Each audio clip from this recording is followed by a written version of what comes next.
Living in New York City during COVID-19 was a unique experience that author Dr. Anna Bounds wrote about in her recent book. Listen for her insight on the urban prepping subculture, the effect of the pandemic on the different residents, and why she chose not to abandon the city she loves when she could have.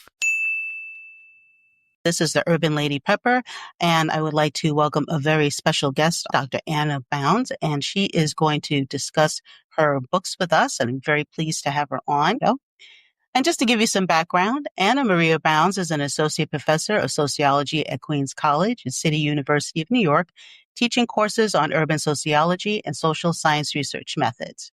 Her research interests focus on urban ethnography, city subcultures, city tourism, and public space. Her first book, Bracing for the Apocalypse, an ethnographic study of New York's prepper subculture, is a book that explores the rise of urban preppers in her city. Her current book is Urban Preppers and the Pandemic in New York City, Class, Resilience, and Sheltering in Place. She holds a PhD in Urban and Public Policy from the New School and earned an MA in Writing from Old Dominion University.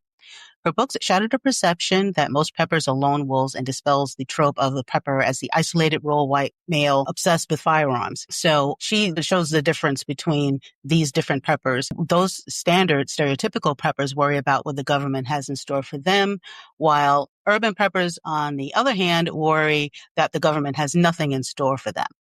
This perspective gets to the heart of what and why I do what I do. So it's an absolute pleasure to have her on and provide her take on prepping and share her lived experience at ground zero for the pandemic, which inspired her book. So Dr. Bounds, thank you very much for being on the show. I enjoyed your book, and as someone who was not in her native New York when the pandemic happened, it was a fantastic insight into what life was like in New York, where I have friends and family. Well, thank you very much for having me. It's a real pleasure to be here. And when I say pleasure, I think that, I'm delighted that we've talked previously. I'm delighted to have a conversation with you. You have a lot of really meaningful points, themes to add to, the discussion of prepping.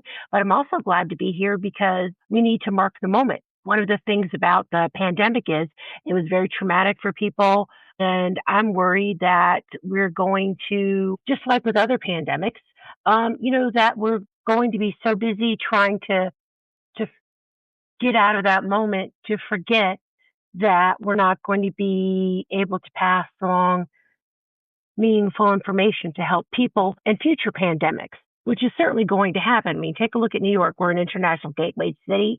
The world is much more global now than it has been at any moment in history. So unfortunately, we're going to be, dealing with epidemics. So thanks so much for having me. Yes. And I think that's a very important perspective to have, because I think that now folks that haven't thought about prepping may have started to get interested in it now, because I think there's this, I don't know if I want to call it a renaissance, but there appears to be this whole, you know what, maybe those crazy preppers were right all along. And we kind of were. And the things that we're doing and the message that we're trying to get out here is more relevant than ever, considering all the things that are going on now. And different preppers have their take on what the end of the world is going to look like. And right now we're looking at a whole bunch of them coalescing together. So it really kind of is anybody's guess at what will happen next, but is a good possibility that it could be a couple of them at once. Just starting with all the crazy weather that we're having and the various financial situations that are happening and whatnot. So I think it's the whole prepper culture might be getting a second look from those who might have thought we were chicken littles. So to give folks a little more background, please define the word ethnography for those who aren't familiar with the term. Sure. Well, sociology is the business of studying people and organizations, social groups, and trying to figure out what makes them tick. And being an ethnographer means that I do qualitative research. I go out into the field and interact with individuals, directly observe social groups, and work as a participant observer to try to figure out the how and why. So for me, when it came to prepping, I was interested in trying to figure out why people are prepping and how people are prepping. But to compound that, New York is becoming an increasingly riskier place to live. So, I'd been through September 11th, I'd been through the blackout, I'd been through Hurricane Sandy, several terrorist attacks, all sorts of things. And so for me, I saw that the nature of city life was changing, and that being a New Yorker wasn't just about street smarts. It was about survival smarts as well. So this is very much, a professional interest that has really intersected with my personal life, because I discovered in too many, disasters, I was coming up short. I was the person, like I have often teased about, the person with the flashlight but no batteries, the person with, the peanut butter but no bread, the person with, $50 instead of, go money or whatever the case may be. So, so No can openers. that's right. That's right. That's right. That's right. And one of the preppers interviewed in Sheriff said something really interesting. We were talking about the idea that with the pandemic, so many more people, just like you said, had become interested in prepping. And so I asked her, I wanted to hear it in her own voice. How do you distinguish, people who store food and try to, look out for their families versus people who are really living the lifestyle of prepping? And she said, well, you have to think about it this way. When you're a prepper, you're someone who really is prepared. You have a plan B, but not just a plan B, you have a plan C. So what if you're a regular person and you have all this canned food and you have a can opener and it breaks? Well, then who are you? You're just a person with a bunch of cans. Right. And I thought, well, that's a really effective way of thinking about it. Yeah. And there was, I know I'm going to completely butcher it, but there was an expression, if you have two, you're good. If you have one, you have none. Two is And one is none. right. Okay. Right, right, Yeah. right. And I, and Marlon Smith from Urban Outdoor Survival, has said that more than once. And he said, I believed it.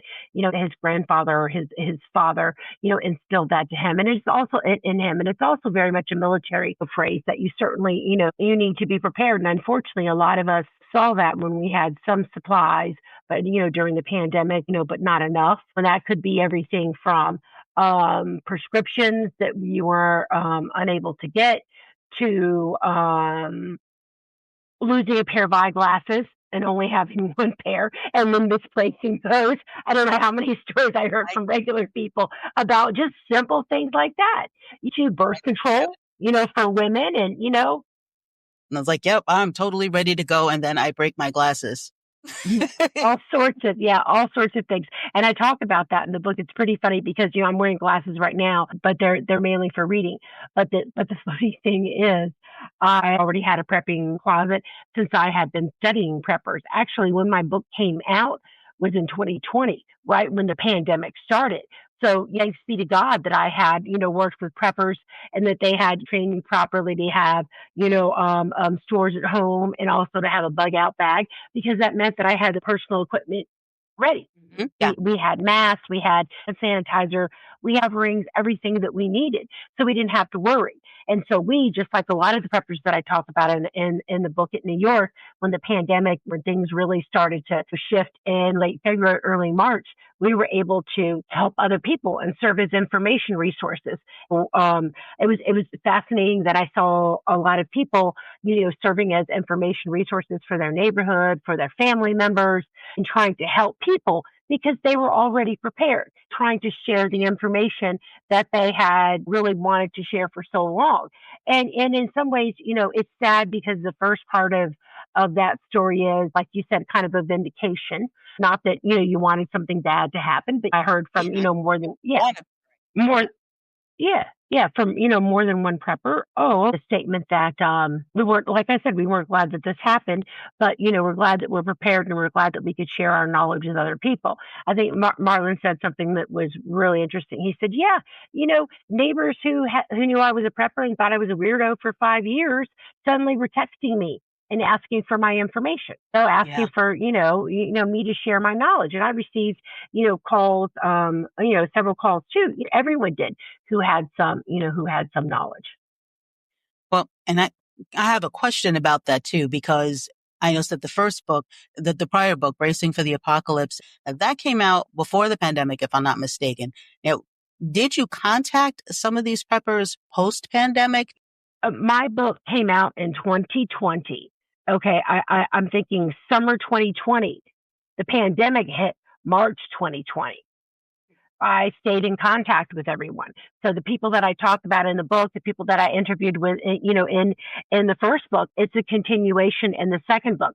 The distinction is in the first book, it's people practicing their skills in the event of an emergency, whether it's, bugging in or bugging out. And then with the second book, it's taking a look at their success, what skills that they've spent so much time learning to the test, which was pretty fascinating, terrifying, but, fascinating as a research project for sure. Yeah. And now, one, you have a lot of facts and figures in there, which I really appreciate. And I think that because there was so much misinformation and disinformation about what the statistics were, and, there was folks out there like, oh, those numbers aren't true. Those numbers can't be real. So I really like the fact that you got into the weeds with that. You intertwine the experiences of the people, but with the facts and figures that back up what was going on in the city.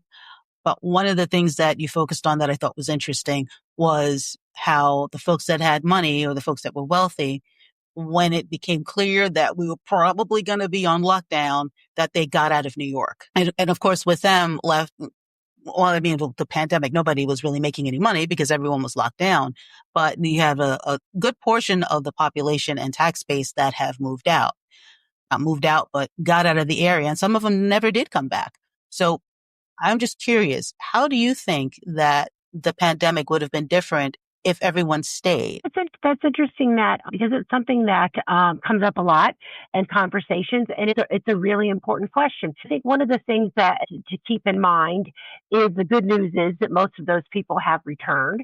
But certainly, I think that the first important thing is that these weren't terrible people who left. That's not the argument that I'm making at all. I live in an affluent neighborhood.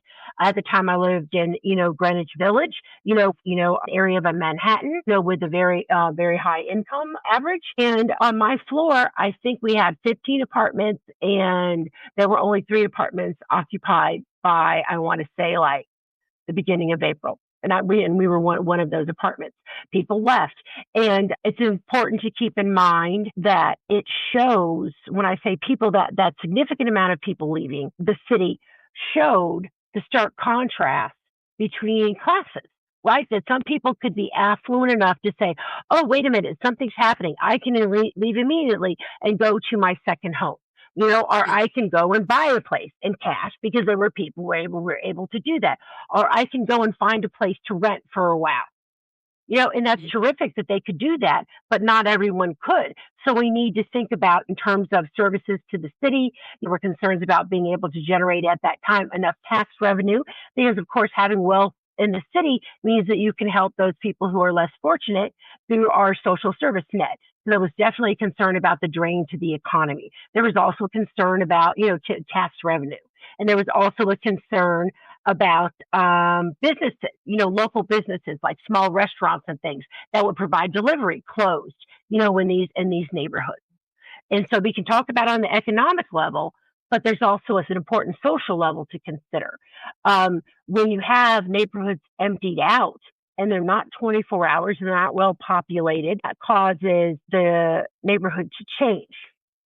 Now, when you take a look at the crime rates in New York, you could argue that the crime rates were lower, but in some areas, the tenor of the neighborhood definitely changed. Like, for example, walking to the grocery store for me before the pandemic wasn't an issue. Walking to the grocery store during the pandemic, because there wasn't the presence of people, was very scary, because there were certain portions that I had to walk through where you had people just sitting on the street in the middle of the day shooting up heroin.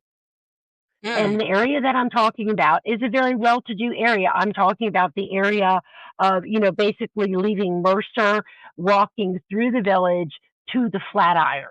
Okay, you had different homeless camps.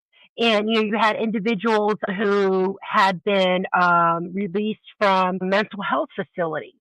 So there was a lot of aggression on the street that people didn't talk about. There were certain areas, of course, we were all in lockdown, but unfortunately, sometimes you couldn't get deliveries in all the time, so you had to go places. So it was. And then people had to work. There were certain essential workers. People and essential workers had to work. The subway was different. The streets were different. And a lot of that had to do with people not being there. It's only now where we've gotten on the subway where we've gotten much closer to the amount of people to subway ridership than before the pandemic. It's still dramatically lower. But the city became less safe. And then, so I think a lot about this because then people say, well, what could they have done? Well, there were a lot of people who, did things like since their food banks weren't working, there was a labor issue. People who would make food for elderly people who they knew in their apartment building or in their neighborhood somewhere and place the food outside their door. There were people who would contribute, to food, community food banks, literally refrigerators and areas where people would leave groceries that popped up. So the idea is that if you were a more fluent person, you would be more able to do that. And then also, serve as the presence, the neighborhood to help increase safety and to help businesses. And then also, too, in morale. I mean, to be someone who wanted to leave but couldn't, that was for some people, I am a bitter pill. And I had some people stay in touch with a lot of people, elite preppers as well, who were gone late February, early February, mid February. I mean, as soon as things hit, they said, we're not coming back. And they didn't. Yeah, because I was curious. It's because on one hand you figure, okay, there's going to be a lot less people doing the work, doing the jobs, being out. I just wondering if there's any sort of offset because with so many people leaving and fewer people in the hospitals or police or restaurants or delivery, those kind of services, did having less of a population, do you think that made it easier? Or the people, if they had stayed, it would have made things better from a financial perspective? Well, in terms of when I talk about the people leaving, I talk about it's not finance, it's social, it's morale, it's safety, it's all sorts of things bundled up. And it's also, too, how you define yourself as a citizen. I'm a researcher, I'm objective. But it was interesting to see, the real dismay about people leaving. Like, for example, there was one individual that I interview in my book who basically labeled everyone who left, they're not real New Yorkers. Well, sure they Yeah, are. Sure of they course they are. are. You know, um, but it's also important to understand that when New Yorkers left the city, they went to places and there was concern that they were going to tax the hospitals because a lot of places that they went to were essentially seasonal towns. People went and visited them in the summer, right? Like the Hamptons. And what do we see with the Hamptons? We see that homes in the Hamptons have skyrocketed even more, even areas surrounding the very exclusive section. They had an overcrowding of schools, right? And they had concerns about their facilities. But it wasn't just the Hamptons. That happened in all the places that they went, Yeah. And because then, they of course, placed it a was, tremendous oh, amount of pressure. yeah, and also the culture clash. You have folks that are just coming in from New York and now they're going into these rural areas and it's a whole thing. And I was just curious. I was like, okay, well, if we have less services available, maybe having less people wasn't the worst thing because maybe it put less of a strain on the folks that had to do, the work like this essential workers. So, Well, that's really really interesting. Here's the response that I have. You could say yes, essential workers that may have lessened the burden, but I would argue that these people who were particularly affluent were not people who needed the subways to be cleaned. When you take a look at these areas, a lot of people who could walk to work or they could take private transportation. So it was a different game for them. And a lot of them had access at that point to telehealth. So they okay. didn't Yeah. need to go to the ER, right? So these were people who unless there was a really critical situation, wouldn't have to be going to the hospital, right? Yeah, yeah, These that's, people, yep. these are, yeah. And so that's an interesting thing. Like, for example, when we take a look at the education system, these were people wherever they were, could afford access to high speed internet and had technology at home for their children to continue with their education. Whereas, people who made less money, definitely that was a significant hardship for them. It was a significant hardship because school provides daycare, right? Yep. And then also so if you were an essential worker, that was particularly problematic. And then also not having access to technology was tremendous in terms of the high speed, the proper computers and tech at home, and also being familiar and comfortable with how to use the technology. It's not something that all of a sudden you're the teacher, Yeah. Yeah, I mean, you know? all of a sudden they're just going to do online learning. And I'm like, yeah, because they're so used to doing this on top of everything else that they're overburdened with in general. Now they Right. have to figure out how to teach a class online.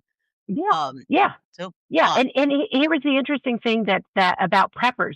A lot of preppers thought that when a disaster would strike, that they were still prepared, but the thinking was, I know how to shelter in place, but the likelihood if something happens, we're going to have to leave the city. So there wasn't, and we won't have access to electricity. We won't have to worry about the internet. There'll be no internet. So people really didn't think, okay, I need to make sure that I have this high tech. So in a bug in situation, my child will be able to attend school. So that was a big surprise because people were always thinking, they weren't thinking about this gradual sheltering in place thing. They were thinking it Yeah. was, kind of all or nothing, which is a Yeah. big lesson for preppers and for everybody. Yeah. Oh, yeah. I even put in one of my videos, there's no such thing as a perfect prepper. Nothing ever go exactly to plan. And there's always weak spots.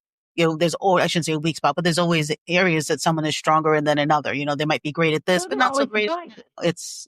It just comes with being a prepper. You sometimes have to you're focusing on a couple of things, but you're always going to have that weak spot. And you have to kind of hope that whatever happens doesn't hit you there as opposed to what you're Right, really. right. Yes, I agree with you. One of the things that really worked out well for some of the preppers that I interviewed, they lost their job and they were able to rely on their Go money to help them even before the subsidies started. So that was good because they had their regular savings and then they also had Go money plus stores, so they were able to rely on those. Whereas people who didn't prep had their savings and that was it. They didn't have their extra, money that they could rely on. Right. As far as how people view preppers. And I do love the show Doomsday's Preppers, but I think that people saw that and just got the wrong idea that, folks are just prepping for like a nuclear war or these things that, could very Right. well happen, but seemed improbable. And the focus wasn't enough on just anything that could happen, losing a Mm-hmm. job, having a blackout, you have a power outage that lasts a week, you know, um, a blizzard or Yeah. some sort of other weather events that keeps you stuck in the house. And something as basic as that, because I was in a position where I had lost my job for a minute and I didn't have to go to the store. I had everything. I had extra to ride it through. When I had a pipe burst, the guy was like, well, I won't be able to come back for a week. I'm like, okay. And he was like, oh, you took that a lot better than I thought you would. And I'm Yeah. like, Yeah. I was, prepared for that. So I think that the focus for preppers has always been like, oh, they're waiting for this big event. And it's like, no, there are small disasters that can impact you greatly. So you need to prepare for things that are closer to home, like that blackout, like that blizzard, like that burst pipe, like losing that job. And you really can't afford to go to the store. If you have a stockpile, then you worry a little bit less about that kind of thing. Right. Right. Annette, one of the preppers that I interviewed, she is terrific. And she said, she said something that has always stuck with me. When I, talked about how I was going to be writing a book and said, what do you want people to know? What do you want readers to know about preppers? And she said, I want them to know that we're not preparing for doomsday. We're preparing for tomorrow. And that has always stuck with me because it's true. It's Yeah. true. I mean, Yep. I would have been scrambling just like everyone else if I wouldn't have had, the math and other essentials. It gave me a moment to slow down and say, okay, let me calm, let me make sure that my parents have everything. Let me talk with my neighbors. I had that security, however temporary. Right. And then also I think we kind of had a heads up a little bit as soon as someone said, okay, this looks like this is going to turn into a thing. A lot of people wait until it turns into a thing, whereas preppers are like, even if it's not a thing, I'm going to act like it's going to be. And if it's not great, and then if it does, okay, I'm not caught out there. I think one of the early banners that I had on my website says, you never know when the day before is the day before. Cool. So No joke. Linda, you brought up an important point. One of the things, at the start of the pandemic when, people were rushing to the store and, buying up any and everything they could, someone sent me a meme, two people fighting at, I think, a Costco in New Jersey, and their carts were stuffed, crammed with all kinds of stuff. Someone said, "Oh, look, Anna, it's the preppers." And I said, "No, it's not. They're it's home. not They're home." And home these are watching the individuals who have bought things, and when they did, they thought carefully about what they were purchasing. They bought things on sale. They're ready. They're just now thinking about things, trying to figure out, what else, they might need to take care of. I said that those aren't them. so the people that you saw fighting over the toilet paper were not preppers Yeah, at all. right, Yeah, right. and it became very clear who was and who wasn't. Um, but yeah, I think that that's important for folks to realize. You just don't know when it's going to happen, and you don't want to put yourself in a situation like that where people are fighting over stuff. I mean, people will throw down on Black Friday over a toy. So Oh yeah. you have to keep in mind what they'll do if there's a disaster and there's no food or there's very little food, and they're going to fight to feed their kids. Now, do you really want to put yourself in that position? If you could just be a little more prepared and do a little bit every day or a little bit every week when you can, so you don't have to put yourself in that kind of position, especially as women. I mean, if things get desperate, men are not going to think anything about knocking you down and taking what you have if it'll feed their family. Prepping is not just about having, it's also about keeping yourself safe. You don't have to put yourself in situations like that. And actually, I When do have a question, speaking of disasters, because I mean, I had to think about it. When I read the book, I was like, if I had the ability to leave, would I have left? And I still don't know if I would have. Now, obviously, if there's an earthquake or something like that where everything's devastated and it's unlivable, that's one thing.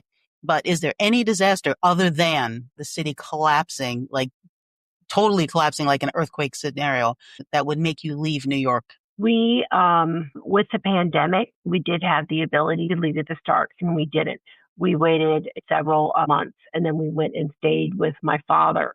So, in other words, for the initial first wave, the real crisis, we stayed in the city, and I think it wasn't. I want to say until sometime in 21 Mhm. that that we left, and I could see, my dad was, he lived alone, and he was struggling with that, and it was time, and and so we of course quarantined and spent time with him. But yeah, so but it wasn't even like a consideration, like with the pandemic. It was, we're New Yorkers, we're here, Yeah. And you know. that's, well, if I was there, it's like I have friends and family here. Where am I? Yeah, I'm like, no, I'm here, we're I here. gotta be here and There is a portion in the book where I talk about when my cousin from Texas called me and we had a conversation. And, I told him that we were staying in New York, and he asked me, and this was before they had closed everything. Everybody was kind of bracing for the storm. And he said, well, what we can do is we can meet halfway, and I'll have, things, and, I'll have stuff in my trunk that I think you're going to need. You just take it to me and you go back to New York. And we all know he was talking, what he was talking about. He was talking about guns. Oh, and I, absolutely not. Didn't want to go that route. So I was definitely staying for the pandemic. But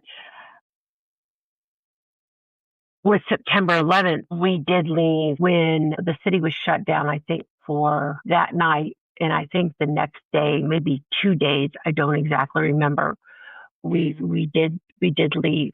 We went to Philadelphia because our apartment had started to fill with a very like funny, smoky, plasticky, fumy smell, and the outside was like that. And so we knew that there was no point in us. It was, it was dangerous. So we did leave. We did leave, yeah, and we, that's understandable because especially at that point, everyone was sensitive to everything. If there was a fire, if there was, anything yeah, that it smelled wasn't dangerous. like, okay, this happened once, it obviously could happen again. We went back a few days later. We didn't want to stay away when we thought it was safe to go back to, the apartment. So I guess to answer your question, I guess it's when I have to leave, when I don't have a choice.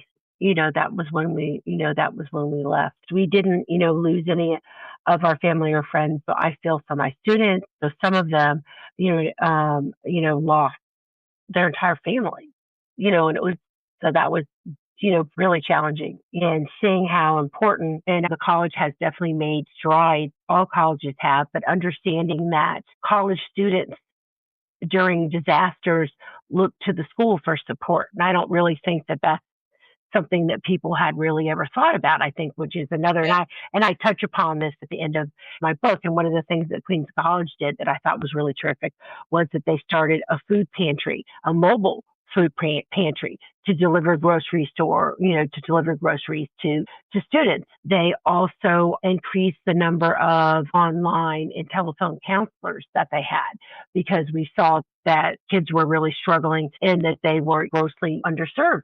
And it was hard, when students, reach out to you, and when it comes to the course content, you have, all the answers, but when they're reaching out about you're overwhelmed with emotion and frustrated because you want to help. So you help in whatever way you can, but it's not enough. It's never enough.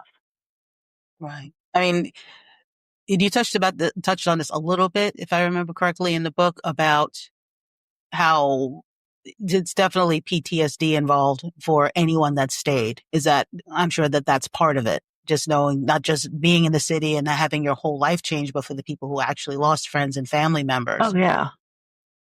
Yeah, and one of the things, in terms of the professor, that's something that you need to be very sensitive about. Well, you need to, understand that, students sometimes need accommodations, so they need support, and Yeah, this like invisible people. Like you knew these people were passing away. You knew these numbers were happening, and with the trucks in the street and all these different things, there wasn't really, a visual. They were just statements. They were just maybe someone knew somebody yeah, who did ran into the yeah. No, situation. there's sides of town walking through the city, taking care of whatever, like you said, the 18-wheelers that were mortars. That's something that you can't. Once you've seen it, Yeah, yeah, and then to have, and this was hard. So I talk about this in the book as well. To having people post on Facebook, and this is when we were in the in the epicenter. There were people who weren't remembering. My husband grew up in West Virginia, and I was born in Texas and grew up in Virginia. So we had people on our Facebook who were really thinking, oh yeah, they live in these people have become New Yorkers. This is where they live, and they would say things right? like, who cares? Filthy New Yorkers, they deserve to die anyway. There was a lot of passion, and that to me was really startling because I was saying, as someone who grew up in the South, whenever there's a hurricane, the South needs support. New York votes yes, and we have our revenue from us being a global capital going to both the state and to the federal government. And we have our legislators supporting during disaster. And you all are voting no. You all are saying these, things. It was just, it was very un-American. It was very un-American. And that's horrible. I mean, I don't care, especially as polarizing as things are right now. That's not the way to be. That's not a very human way to be. And I don't care what religion you follow. There's no religion that would condone something like this. No, totally not. The whole point of, compassion and empathy are things that most religions speak very strongly about. And and probably not as much as you, but I definitely caught a bit about that too, because I was in the South. Actually, I was in Tennessee. So you had folks who either didn't care or they were just like, oh, well, who cares? It's New Yorkers. It's like we subsidize your state for a lot of stuff. At least have a little bit of respect. Even if you can't contribute, at least have some respect. I mean, if New York is off the map, then there's a whole lot of people that are going to suffer. So yeah, it was tough to get that kind of hear those things and have people be like, oh, well, we don't care. And next time a tornado takes out your trailer park, I don't know, maybe I need to check my sympathy. But you don't want to be, but you don't want to be that way. But fellow Americans. These are people. Yeah, absolutely. And one of the interesting things, and I'm just saying this as a sidebar because, we're both interested in the role of women in prepping and life in general. One of the interesting things, and I apologize because I can't remember which specific states they are, but New York donated, a significant amount of technology and essentially kits to help women who had been raped. Several southern states had a backlog of all of this DNA information and evidence that had not been processed. because they couldn't afford to have it processed.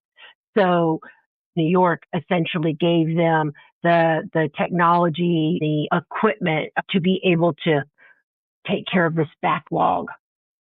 They don't even realize. We're such mean, nasty people, New Yorkers. Yeah, yeah. I mean, we're talking about like 2 to 3 years worth of backlogs. I thought it was pretty incredible, but it's something that people don't even know about.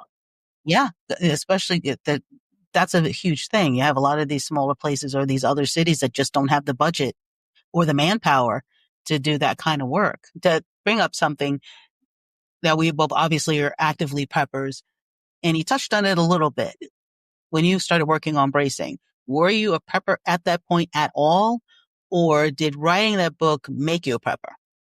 I started when I attended the first meeting. I'd read about the group in the New York Times, and I had gone because I was interested in this as a sociologist, trying to figure out the how and why of why people were doing this. And I also went because I was unprepared. So I went trying to learn something. So the two have always gone hand in hand. Okay. Now, has your prepping strategy evolved since Yeah, each book? absolutely. Yeah, absolutely. And I would still say that I am in no way a very skilled prepper. I still consider myself much a rookie. I'm interested in trying to figure out other people and what they're doing. So I focus more on the research and the interviews and getting the word out about preppers and about this subculture. That's what I do. That's what I focus on. But that doesn't mean that we don't have go bags. It doesn't mean that we aren't prepared. You asked me a question about a secondary location. Yes, absolutely. So there are certain things that I do, but I think most Americans consider themselves preppers now. We all do it to a certain level. And I think that the pandemic has taken away a lot of the stigma about this. And it also, as people have gotten into things like homesteading, DIY projects, did I say that right? Do it yourself projects, and sustainability. These are all definitely related to prepping and also holistic healthcare. Yeah. hmm Herbal medicine. Getting anything going back to nature is in its way prepping, because the prepper things is if the grid goes down, a very possible scenario, you can take care of yourself. You're using what our ancestors used, to use whatever roots or herbs, whatever they knew what did what. And to go back to that is not only great because you're keeping the medicine out of your body, but you're able to take care of yourself if doctors and hospitals aren't available. So that it's definitely a form of prepping. Are you still an active member of any of the prepper groups that you work with? In terms of, I'm mostly independent now, and that has to do with the fact that I'm on sabbatical. I'm in South Carolina. I've been here for the past year. But I thought about when you asked me that question. I am in touch. I realize that I have formed relationships with preppers, with friendships, and so it's not like I just popped in, and then popped out. For example, one of the two of the people that I talk to, on almost a daily basis are people that I talk with about social things, but they're also preppers, and three of them actually. And we talk about, prepping things and strategies, all the time.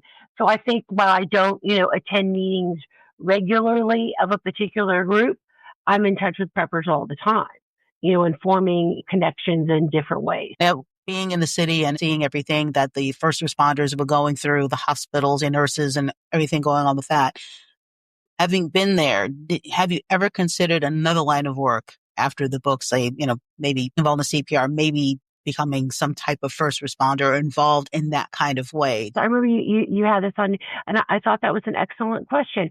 But, I would say no. I think that my purpose in life, my call is teaching and writing.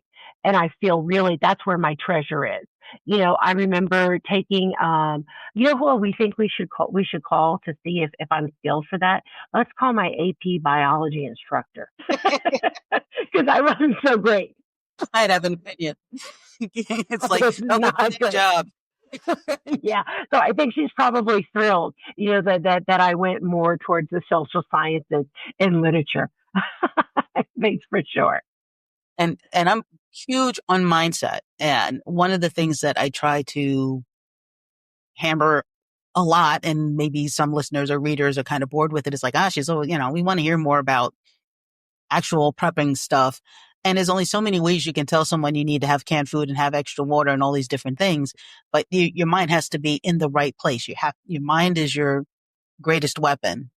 So with that in mind, you had mentioned mindset in the book as well, and your mind wasn't quite there yet. How has your mindset improved or changed since the pandemic as far as prepping? Or, you know, you have pretty much stayed steady? I think, yeah, I have in the book a quote by Emerson, which I think really speaks to everyone's experience, um, who really tried to protect their families and tried to look out for others.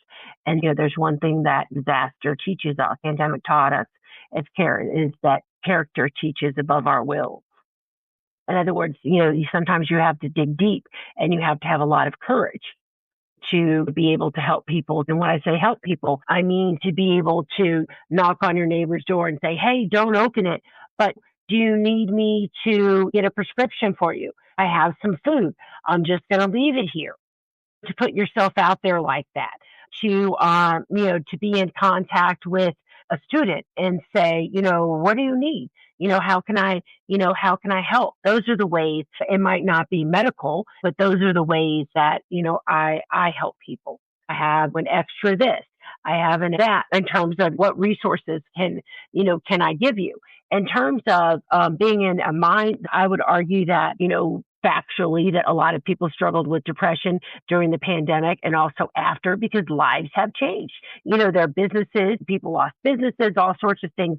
We know that, the divorce rate spiked after the pandemic. We know that drinking increased during the pandemic. We know that spousal abuse increased during the pandemic, domestic violence, all of those things.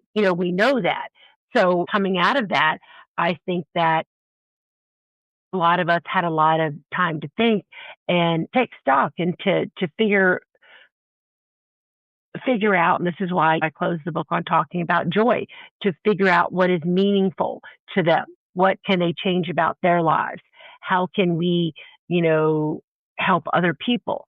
I don't think my job, what I do as a teacher, what I do as a writer, I'm communicating with people. I'm trying to make the world a better place. I'm trying to figure out the how and why and say, ring the bell and go, we need to think very carefully about being an international gateway. We need to think about what happens when people leave the city, what kind of social services we have available. We need to think about, all sorts of things. That's like my purpose. So I think that part of joy and part of being in the right mindset is thinking about Well, what how did the matters. pandemic affect your marriage and your other close relationships, like with your dad? My husband's my ride or die. You're in the mode where you're like trying to stay alive together, that kind of thing. Yeah, this really is going to work. That's one way to find out whether or not, a relationship has what it takes. Mhm. And if If our you had, biggest concern was we discovered, both his mother and my father both lived alone, one in Philadelphia and one in Virginia, and it made us really appreciate, our parents and want to spend more time with them. After the pandemic, we lost both of them uh, for other wow, reasons. I mean, it wasn't because of the pandemic, that they were both older and had other health issues, but yeah.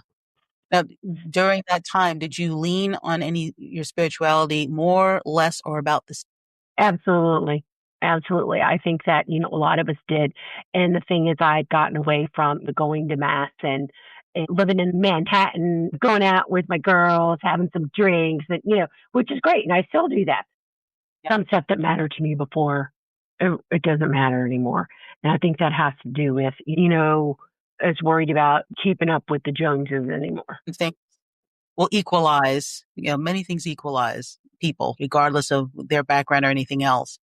And I think when you go into prepping, I think you kind of get more into that because you realize that if the SHTF actually does happen, everyone's equal, you know. So none of that matters. Those shoes, that car, where you live, none of that matters. And one of uh one of the graphics I have on my shirt is a guy in a gas mask just sitting in like a very bare room. And the quote is, my design style is prepper because you can't eat feng shui. You make that up? That's just funny. Yes. Yeah. Love what home shows and, they do these beautiful designs and all these different things. And I'm like, okay, well, that's cute. They got a cute beach house. Where are they going to keep the water? Where are they going to keep the extra food? What happens if it floods? I mean, right now I live in a very small place. So I have my stash of bottled water and it's in my living room. And my opinion is, if seeing bottled water stacked in my living room offends you, then don't come to my house, but don't ask me for water if you need it. Oh yeah, no, Your absolutely. priorities change a little. Your priorities change a little bit once you really start getting into prepping, because you're like, yeah, those things really aren't going to matter. And in fact, those things that we regard as status symbols might actually make you a target. So This is there's true. that. One of the And things that I noticed I had that prepping had influenced me because I went out on excursions with the New York Preppers group, and I suddenly one day it was we would do these overnight excursions, and Marlon, who was a member at the time, had this great quotation where he would say, "It's our job to get you comfortable in your discomfort." Which is great, right? It's a great line. And yeah, one of the reasons one of the moments I realized I was getting comfortable in my discomfort was it was raining one day, and I was just walking through the city and it was raining, and I didn't even think about it. I just kept doing what I was doing. But normally I would have popped into Duane Reade, CVS, Walgreens, got an umbrella, or it would have been like a whole big thing. But I just went, mhm. and kept walking. And the old me would have never done that.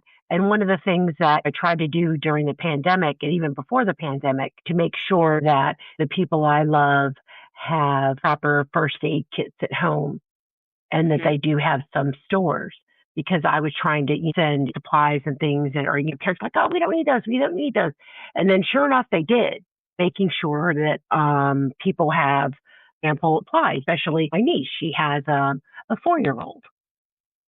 Oh, That's tough. That's tough with yeah. having such a young kid. Even though I wasn't there, I was fortunate enough to have a cousin and his fiance looked after my mom, which was great. My stepfather was getting ill at that point, so she was doing a lot of everything, and they would come by and make sure that they got their medicine, and they got their groceries, and they said, no, you don't have to open the door. We're just gonna, like you said before, you don't have to open the door. Just we're gonna leave it on the stoop. And the neighbors have been great. It's great when you can have neighbors that do look out for you and you have family members that do check on you, especially like that. And then have the presence of mind to say, I don't want to put you at risk, but I'm going to help you as much as I can because I know that you're vulnerable, or I know it might be not easy for you to get around. So yeah, that's Mhm. great too. But I think that that's a good Yeah. segue into community because I'm an independent. I haven't joined a group now. When I move back to New York, maybe I'll think of doing that. Um, But my thing has always been with groups is that no matter what the intention is for that group, people are always going to get in their own way. There's always going to be there's going to be dynamics between people. If you subtract people, if you add people, the dynamic's going to change again. So one of the things and it was a quote, I don't remember who said it, but do you agree with the opinion that people may train with the group, but they don't intend to survive with them?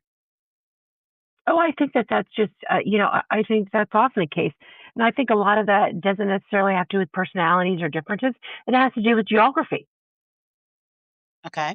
and so in other words, like, for example, I mean, I think this is, one of the reasons why when you were asking me if I attend the group regularly, the New York Preppers group, they meet online sometimes.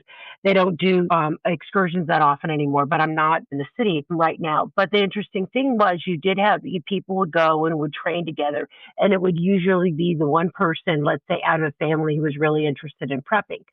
Um, Okay. so, so you would have a group of people who are interested in learning from one another, and practicing various things, but that didn't necessarily mean that they were going to, leave the city together, because they were at different points and they had families, right? So Yeah.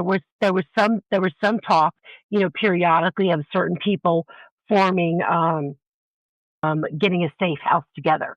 And I'm sure that there are a couple of people who have made agreements, that they're going to meet at a certain place, but not everyone. So in other words, Right. it could be a group of, like say 30 people who meet regularly and, practice and learn skills together, but that doesn't mean that they're all going to leave together. And also, Mm. too, you have to understand that some people in the group see themselves as leaders and were interested in sharing information and teaching people how to prep. Like Jason Charles, he sees that as his mission, right? But it's not necessarily that because he's training you and he's giving you this insight that he plans on, leaving the city with you. Yeah. He's helping you be independent, right? Right. So it's more where you may train with a group of people, but wherever you end up, hopefully there's enough community that you have relatives or neighbors that are willing to do that as opposed to a group that you may have put together for the sake of prepping. Right. The group, I think, would be expressing an interest. It's not necessarily the people that you plan on leaving with. Sometimes it is. Like, for example, you could create cases where you have people from groups who are leaving from different geographical points and who plan to meet at some place later, right? But Hmm. certainly have plans for themselves, for their family, if that doesn't happen. Right. Right. So if anything else, a jump off point, like, okay, let's just meet here to make sure everybody's okay and that they might have what they need, but that they might all go their separate ways. Now, you talk about being a leader. Should a disaster happen, do you have the confidence to be a leader, or do you believe that you're better off as an observer and a recorder of what's going on? I would argue with the pandemic, I would argue that I was a leader within my family and my net, trying to provide resources, trying to get people help. Um, but leader might even be too strong of a word. How about just being a good person, a good citizen, right? And I think that Yeah. that's a resilient citizen, and I think that's everybody's responsibility. And when you Yeah, say definitely need that now more than yeah, ever. Absolutely. yeah. And when you ask me, and it's interesting because I've been thinking about this, and you mentioned it in our preliminary interview. How have you changed since the pandemic? I would argue since my work started with the preppers that I have definitely become more resilient, and not just in terms of prepping skills, prepping tips that I've picked up. Like, for example, my interest in essential oils and alternative forms of medicine started through prepping because I wanted to be able to contribute to the group. And this was something that I could read about and something that I could learn and share.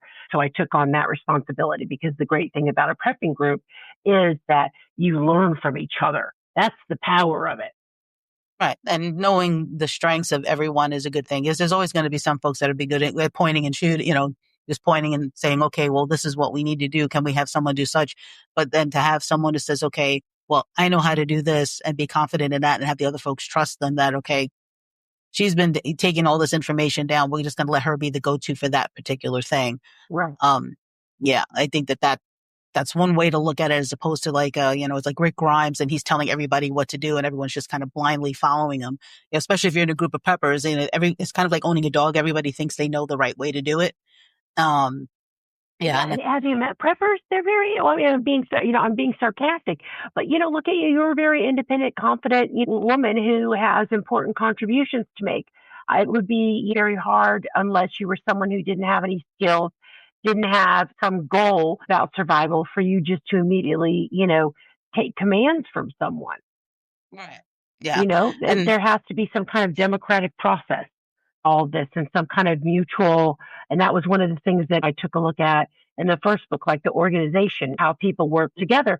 And one of the most important things that I discovered that it had to deal with someone's trustworthiness. Like, for example, are you going to be on time? Are you going to bring what you're supposed to? Are you going to learn the skill that you were supposed to learn? Are you going to practice? Are you going to be commitment? Are you going to be someone who gets along well with others? Someone who's respectful. All of those qualities are really important.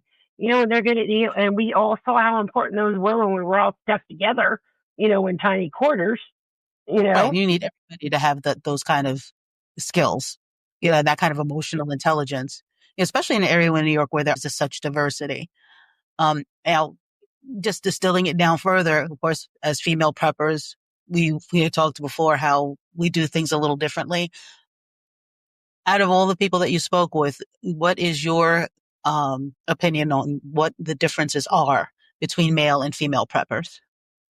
I think that when they train, and let me preface this by saying I'm researching this now, and that this is going to be my third book that I'm currently working on.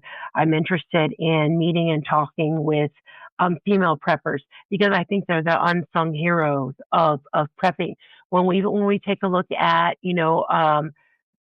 television shows, it's always the dominated macho rural male and then his subservient wife. I really haven't seen that model. you know, I'm sure that there are plenty out there, but the women that I've met who are involved in prepping aren't like that at all. Sometimes they're the Right. key prepper, and their family.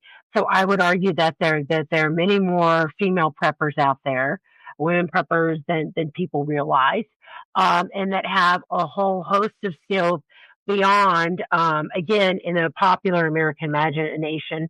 Our popular imagination, we're thinking of like the survivalist, the guy who can fight, the guy with the gun, the guy who can make fire. We're thinking about prepping about family. The guy that's out there chopping that wood. Yeah, exactly. And there's so it's completely different. When you think about a lot of women, whether you live alone, whether you're part of whether you have a partner or you have a full family unit, you're usually the home manager. And so it only makes sense Mhm. in a survival situation that you are also the home manager. And a great example would be that I've noticed that with men, with male preppers, and I think that this is extraordinary. And there are a lot of female preppers that do this too. But the idea is that they become so skilled, they start to practice trying to do as much with as little tools and equipment as possible, which is amazing. And we definitely need to do that. But when I've seen, the more time I've spent with female preppers, they tend to think about different things. Like, for example, okay, I could sleep in a hammock, but I don't really want to do that. I'm interested in setting up a teepee and seeing if I could, figure out how to light a fire in it and have appropriate ventilation so that my whole family will be able to sleep in the teepee together. Right. And That's I think that, I mean, completely different. yeah, and I think that that's a part of just, nature, our nature as women. We are nurturing and we want to make sure that people are safe and comfortable. I think that's just, the beautiful part of Yeah, our nature. yeah. But that doesn't mean we can't do the other stuff too. No, Yeah, no, you can garden, but she can also change her own oil. Those is good overlapping skills to have, but we don't venture too far from, no. what comes naturally to us. Now, we kind of talked when we were talking, or it was a couple of weeks ago, we were speaking about how it would be different for women. Because my opinion is that when it comes to bugging out, especially as women and especially if you kids, you don't want to bug out unless you absolutely have to, because it's much different for women out there in the street than it is for a guy. And you had mentioned about women teaming up to meet at like designated a place like a church at emergency instead of just completely going out on their own. Do you think that a group of women as a community would be more successful than a group of men post disaster? I think it's a fascinating question, and I think that it would depend on the skill sets within each. So I don't think it's necessarily just gender focused. I think it's Okay. on skill set. Because we could certainly argue that when it comes to certain levels of if it was just based on strength and physique, then we could definitely make the argument there would most likely be men. When I say we, I'm not necessarily making that argument, but I'm saying that there's so many different factors. I don't know, but I will say this: I would not for a moment think, oh, this is a group of women. They're incompetent. They don't know what to do. They don't know how to help themselves. And I'll give you a real life example. And a real life example, I did some research for my first book, taking a look at the Donner Party. Mm. and taking, which sounds very morbid, but it's a fascinating story. It And is. one of the women, and it ends up that one of this woman, and I apologize, I can't remember their last name, but a woman and her children survived. And basically, I took a look at the diary that the was written by the daughter. So it's the daughter's diary taking a look at how their mother helped them survive. And a lot of Mm. it didn't have to do with her physical strength. It had to do with her intellectual resources, her ability to barter with people, her ability to put things aside, just instead of, if it was like, let's say, a period where not that food was ever plentiful because it wasn't, but being able to put aside like a couple of extra things because she knew that maybe they could use it right now, but they could stave off hunger a little while longer, right? And to be able to produce these, extra bits of food, all sorts of things. And it didn't have anything to do with, you know, her her ability to chop wood. It didn't have anything to do with that. It had to deal with her intellectual prowess, which I Mm-hmm. thought was really fascinating. So as a woman, I want to go, yeah, we can do it on our own. But when you think about women who run households, when we think about first generation immigrants, a lot of preppers that I talked to learned a lot about shopping and about planning for a rainy day from their mothers. Mm-hmm. And that was, instilled in them, which is an important lesson, right? Putting something away for a rainy day, buying Yeah. extra tins of meat, extra pasta because it's on sale. These all seem like prepper things, but a lot of us, come from immigrant backgrounds, and this Yeah. is the Well, mother. even but my first late husband, his mom was his parents were Depression era. So if he didn't go out and shoot dinner, they didn't eat. He had to go out and hunt. And as when they moved to the city and they didn't have to do that anymore, but she still knew how to garden. She still made a lot of her own foods, like her own hot sauces, her own condiments, or, grow her vegetables. And she always had canned food. And she wasn't thinking about being a prepper as we know it. It was just a matter of, once you've seen how you can go without, you always make sure you got a little bit of something Yeah, no on the kidding. side. They were never without food. I mean, if anything went down, even without calling them quote unquote preppers, they would have probably outlasted most people. Yeah, well, they certainly, yeah, absolutely, no doubt. I'll answer your question this way. I would not feel if there were like a group of women preppers who were trained, um, I wouldn't worry about their survival. And I think that making the argument that they would be are weaker and that they wouldn't survive because of that is a bullshit argument. Yeah, and I would agree. Now, for women, because of course, while I speak to everyone, my focus is definitely, the single moms and the solo women out there. And I'm seeing how they're getting more and more interested. I'm getting more correspondence from women and from single moms, asking questions, realizing that because it's shocking how many single moms I talk to that didn't even have a flashlight. And like, I would just be horrified. I'm like, wow. So it's nice to be reaching out to them in that way. But of course, they're used to listening to me if they've been listening to, what I've been saying. What advice would you give a woman who's looking into getting prepping? Like she hasn't thought about it before, but now she really wants to start getting into it. I think that there are a lot of single women, single mothers who are preppers, and I wish I had, the data on that. But just when meeting them in my interviews and seeing people who've attended meetings and so on, because for them this is an extension of of protecting their families. Understanding that they're responsible for that. That there isn't anyone else that they can depend on.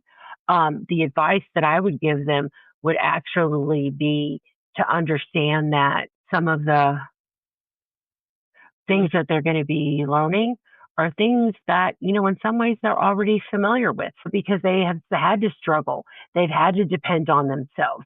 They've had to have courage to continue doing when they, get up and go to work when you don't feel well, how to make a dollar stretch, how to make a meal, how to fix something that's broken. How to do it yourself because you can't afford to call someone in. You don't want to call someone in. You want to figure it out on your own. So some of this stuff, I would argue that a lot of things that single mothers are doing or learning, that prepping is an extension of that. Yeah. And that's a good perspective because I think I focus a little bit more on what I do say, you have to believe in what it is that you already have and that you already are as far as your own arsenal. So yeah, I think that that's good to bring that a little more to the fore and then realize they already kind of are. And at one point I said that, if you have a working flashlight, if you have a few days worth of food, if you always leave your stuff at the same place all the time, you always know where your keys, your glasses, and your wallet are in case you have to run out the door. Then you're already prepping. It doesn't, you're not hardcore, but you're doing it more than you think you are without trying all that hard. Oh yeah, think about it. You're a single mother and you have a backup plan in the event something happens to you. And I don't mean, like let's say, your car breaks down or something and your child needs to be picked up at daycare or, school, or meet the school bus or something. You've probably already networked with a friend or family member, right? Same kind of thing. I'm discovering in the beginning, like the rest of America, I was thinking that these were very isolated folks, but these are people who are very civic minded, and who are resilient, who are inventive, and I think are probably helped a whole lot more during the pandemic than people. Great. Well, thank you for that. And I appreciate you taking the time with me here today. I think there's a lot of insight that will make people think about certain things and look at things a little bit differently and hopefully have a different view about a pandemic because, of course, we always know it can always happen again. And we can prepare for that while preparing for other stuff because you essentially need the same basic stuff for whatever happens. So I appreciate your take I on that. agree.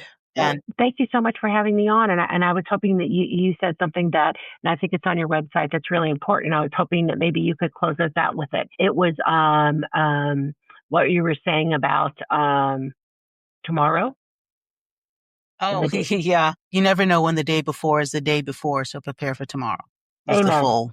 That's it. Thank Mhm. you so much for sharing that. Yeah. And for those of you interested in reading her books, they are the book that came out just before the pandemic was Bracing for the Apocalypse, an ethnographic study on New York's prepper subculture. And her current book is Urban Preppers and the Pandemic in New York City, Class, Resilience, and Sheltering in Place. So there's a lot of excellent information and definitely worth the read, give you a lot to think about and make you a little more prepared about what's to come because, So, well, thank you it's so all much. happening. Goodbye. And I'd like to thank everyone for listening. And until next time, this is the Urban Lady Prepper signing off.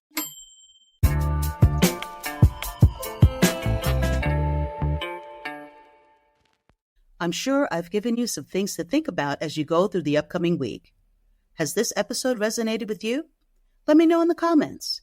Don't forget to click the link in the podcast description to get your free Essential Prepper checklist. While there, get one of my cool designs on a shirt, hat, mug, and more at my Redbubble store. Or you can always buy me a coffee or get a Jace case for your emergency medical needs. It helps support what I do, and I really appreciate it. Join me on the socials, especially on YouTube, where I'll be uploading videos for my blogs from urbanladyprepper.com. I appreciate your time with me. Stay safe, stay sharp, and be ready.